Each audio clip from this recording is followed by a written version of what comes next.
I've had a really blessed life.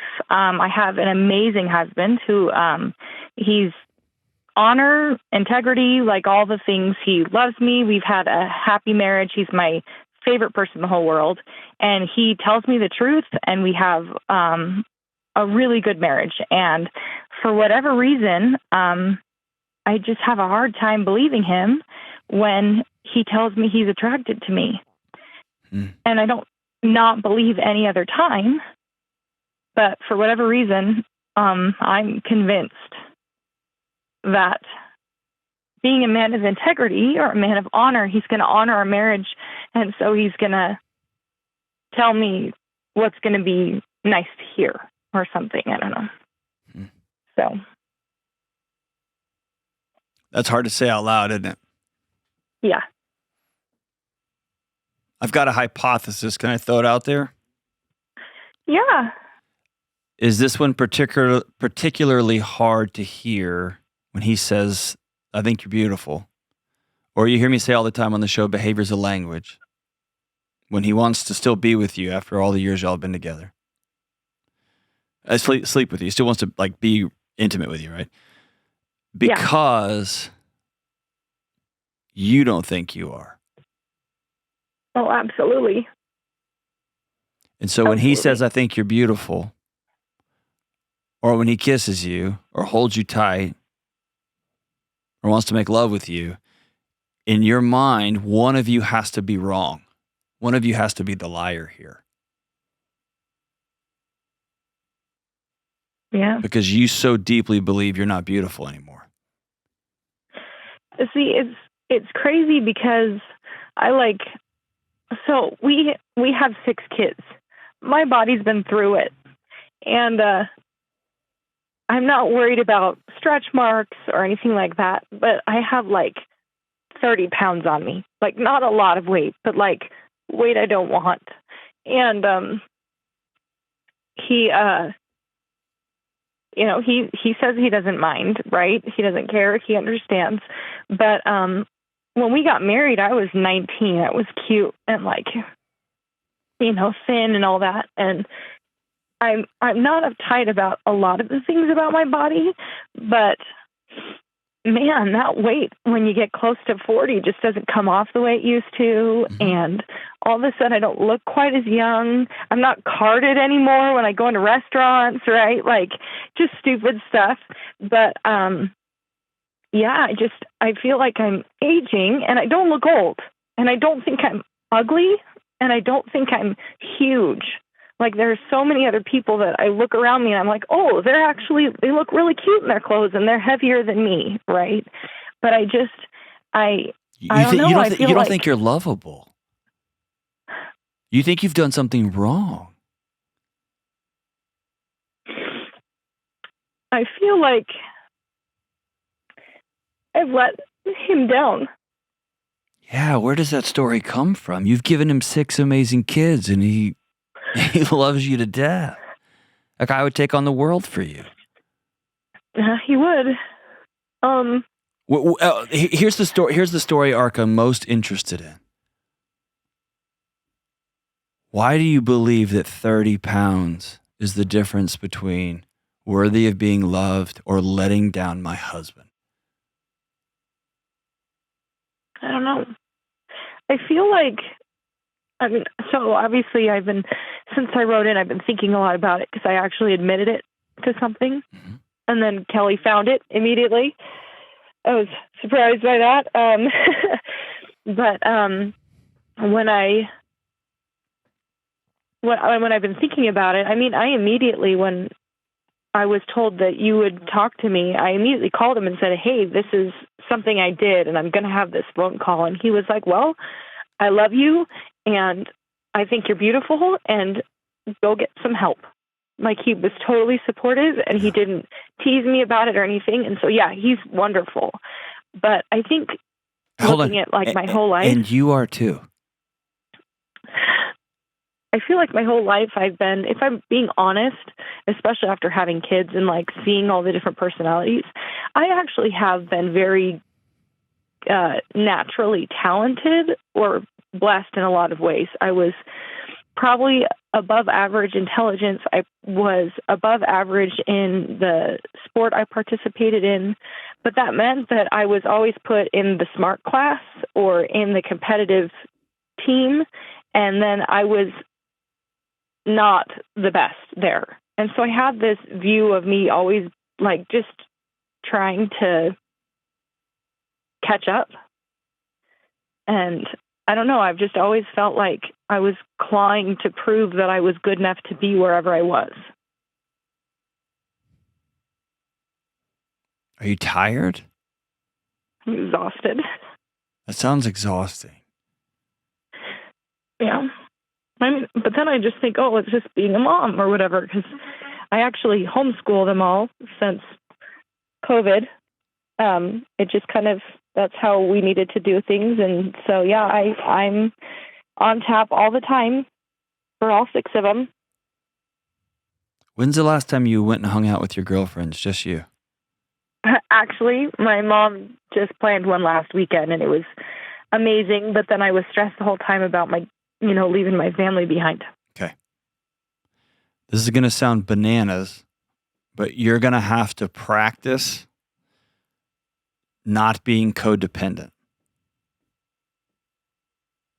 Is that what I am? Well, I don't like the labels of your you've got some sort of codependency disorder. I'm not going to say that. I'm saying your actions are this. Yeah. Or what's inside your chest is, I need my kids to be okay for me to be okay. Mm-hmm. And nobody can help them be okay more than I can be okay. So the loop you get on is, I need to sacrifice everything: laughter, joy, connectivity, friends, community, movement, exercise. Like just saying, y'all, take care of yourselves. I'm relaxing right now. You sacrifice all of that for this ever-moving finish line of, now they're going to be okay. Yeah. And you dump that on your husband. Mm-hmm. Because my guess is, it was like, I'm going to be a great mom. I'll quit my intellectual pursuits and be a stay-at-home mom. Not 1 kid, not 5 kids, 6 kids. I'm going to be with you sexually. I'm going to be with you emotionally. I'm going to do all these things. And he is super grateful. Like, he's beside himself. He knows how lucky he is. And yet you keep moving the bar for yourself. Oh, well, now he's not happy because I got 30 pounds. Now he's not happy. And my guess is there was something else about you before this. Yeah, probably. Seems reasonable. I think that's probably part of why I wrote into the show, was because now that I have teen girls, like, I don't like the way I feel, and I don't want them to be like this. Because I tell them all the time, like, your value has nothing to do with the way you look. I know, but they know that's not true. Yeah, and I'm worried about that. Okay, let that worry pulse through you. Okay, it's a real worry.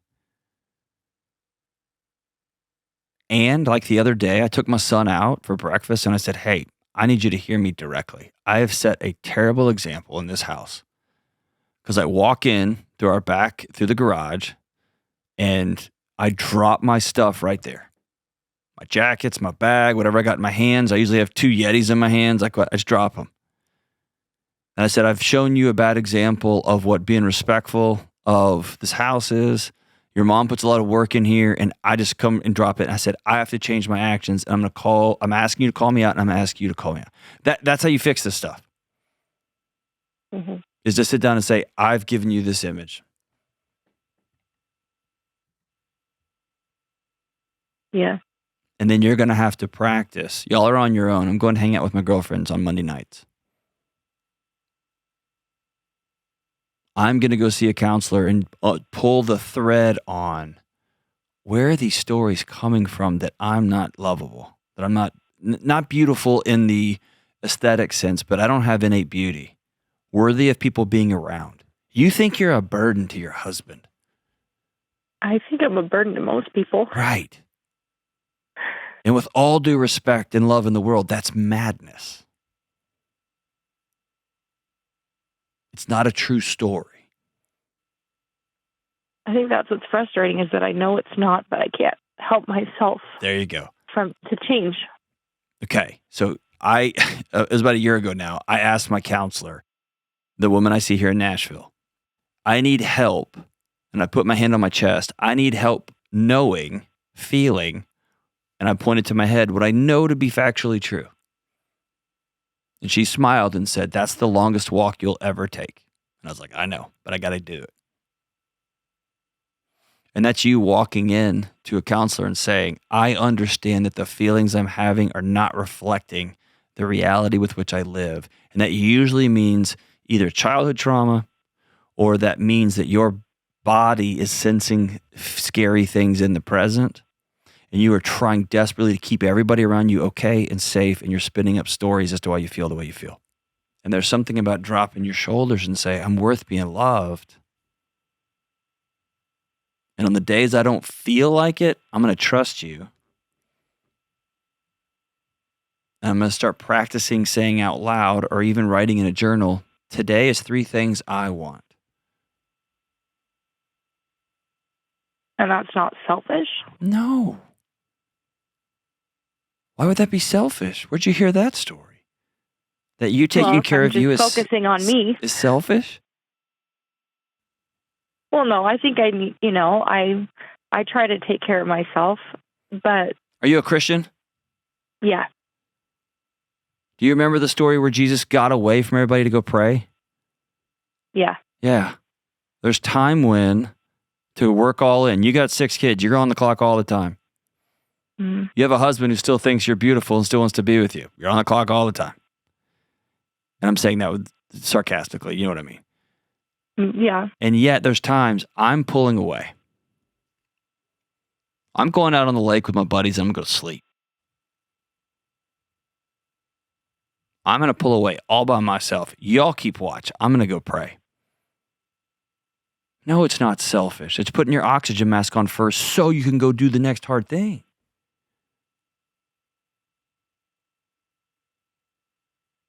I think being married young, it was very much about making sure that, and he made sure I got my degree too. I have my bachelor's, but he did advanced degrees, and that meant that I was having kids and staying home with them while he was doing the late nights and the long hours and stuff. He went through medical school and residency and all that together. And yes, I've always felt like I was sacrificing for our greater good. And I promise you, he thinks the same thing. Yeah. And so both of y'all have competing stories that's actually the same story that could unify y'all in an amazing way. Because he works crazy hours and has a crazy job taking care of hurting people. Nobody comes to see them when they're having a good day. That's accurate. And he has to deal with all of the medical establishment, which is in utter chaos right now. Mm-hmm. And insurance. He does all that. And the story he tells himself is, I'm sacrificing myself for this amazing, beautiful wife of mine and my 6 awesome kids. Well, I'm sure that's what he's telling himself. And you wake up every day and say, I've got intellectual pursuits. I don't have any adult friends. I miss folks. It's so bad that my mom had to plan a trip, right? And I'm sacrificing myself for the kids. And what happens is you run parallel to each other. You become amazing co-managers of the household.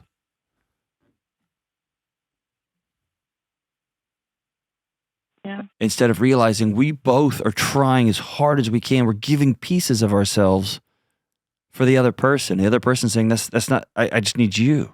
And you're saying, I need you. And he's saying, I need you. And it's coming back and saying, hi, my name is Elizabeth. I love you. I'm really struggling with body image these days. I'm really struggling with the story I've made up that you don't love me, that I'm not pretty anymore. Do you still like me? You want to build a new amazing marriage with me? I may want to go back to school one day. I want to get a graduate degree. We make enough money. Could we hire? It's beginning to put some of that stuff on the table. And him saying, I don't want to work so many hours anymore. I miss you guys. I'm missing the kids. I miss you. And it gives everybody permission to put these things on the table. But I guess I want to tell you, man, you're not broken. You're not a burden to that guy. You're amazing. 30 pounds doesn't disqualify you from being beautiful, from being worthy of being loved, from being an amazing mom and wife and woman and friend and daughter. And at the same time, the truth is your kids or your daughters are watching. This is what loving, like being a person, being an adult looks like. And it's cool to take them out and say, "Hey, I've fallen into a trap where for some reason I don't think I'm beautiful anymore, and I'm done with that story. I'm gonna do some work with some people. And maybe it wasn't your parents, maybe it wasn't childhood. Great, it's awesome. But you're worthy of being loved, my friend."